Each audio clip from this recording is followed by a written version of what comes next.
நான் ஏன் இப்படி உண்டியலோட இருக்கேன் அப்படின்னு பார்த்தீங்கன்னா, நாங்கள் ஒரு கோயிலுக்கு போகணும் அப்படின்னு சொல்லிட்டு உண்டியலில் காசு சேர்த்து வச்சுருந்தோம்.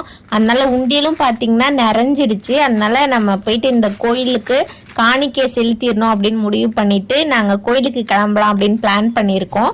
அது எங்கன்னு பார்த்தீங்கன்னா, நாங்கள் வந்து திருப்பதி தான் போக போகிறோம்.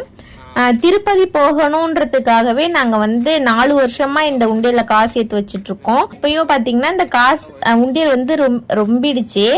ஆனால் எங்களால் போகவே முடியல. ஏதாவது ஒரு ப்ராப்ளம் வந்துக்கிட்டே இருக்கும். அப்புறம் நான் கன்சீவ் ஆனேன், அப்புறம் எங்கள் சகித்து பிறந்தாங்க அப்படின்னு சொல்லிட்டு அதுலேயே ஒரு 2 வருஷம் கிட்ட போயிடுச்சு. சரி, இந்த டைம் கண்டிப்பாக கோயிலுக்கு போயிடணும் அப்படின்றதுக்காக நாங்கள் பிளான் பண்ணிட்டு எல்லாம் எடுத்து வச்சு ரெடி ஆகிட்டு இருக்கோம். அதாங்க இந்த உண்டியலில் எவ்வளோ காசு சேர்ந்துருக்கு அப்படின்றத நாங்கள் தெரிஞ்சுக்கணும் அப்படின்னு நாங்கள் நினச்சோம். அதான் சரி எவ்வளோ காசு சேர்ந்துருக்கு அப்படின்னு சொல்லி நம்ம எண்ணிடலாம் அப்படின்ட்டு ஒவ்வொன்றா எடுத்துட்டு இருக்கோம். ஒவ்வொரு